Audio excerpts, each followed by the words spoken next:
Surat police commissioner અને range આઈજીની ખાલી પડેલી જગ્યા પર તાત્કાલિક અધિકારીઓની વરણી કરી શહેરમાં કાયદો વ્યવસ્થાની સ્થિતિ જાળવવા અંગેની માંગ સાથે ગુજરાત કોંગ્રેસ પ્રદેશના મહામંત્રી દર્શન નાયક દ્વારા રાજ્યના મુખ્ય પ્રધાન તેમજ ગૃહમંત્રીને લેખિતમાં પત્ર લખી રજૂઆત કરાઈ છે।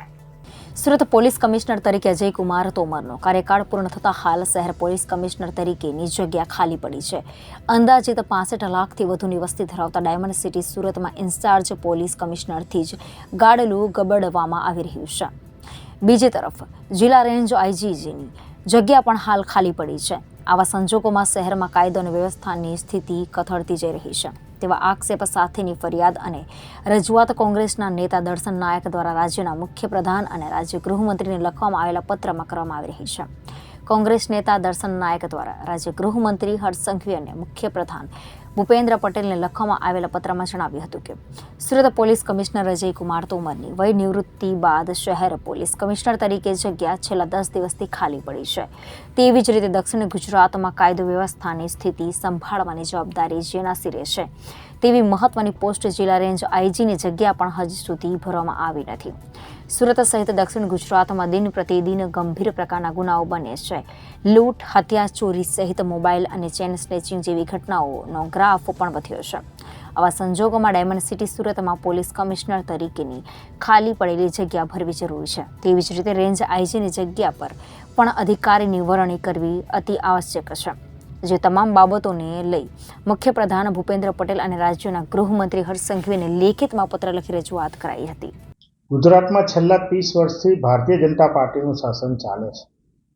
ખાસ કરીને સુરત શહેરમાં જે રીતે ડાયમંડ સિટી હોય, ટેક્સટાઇલ સિટી હોય અને કૂદકે ને ભૂટકે જ્યારે સુરત શહેરની વસ્તી 1 કરોડની આસપાસની નજીક પહોંચી છે અને દરેક પ્રાંતના લોકો અહીંયા વસે છે અને ક્રાઇમ રેટ પણ દિવસે દિવસે એ સાયબર ક્રાઇમ હોય અને ગુનાઓની સંખ્યા પણ મર્ડરની સંખ્યા પણ દિવસે દિવસે વધતી જાય છે અને એના અનુસંધાનમાં કોઈપણ મેટ્રો સિટી હોય એ સિટીના પોલીસ કમિશનર હોય, કલેક્ટર હોય, મ્યુનિસિપલ કમિશનર હોય, ડીડી હોય, આ તમામ જ્યારે રિટાયર થતા હોય તો અગાઉથી સુયોજિત આયોજન કરીને રાજ્ય સરકાર એ કાયમી પદની ભરતી કરતી હોય છે।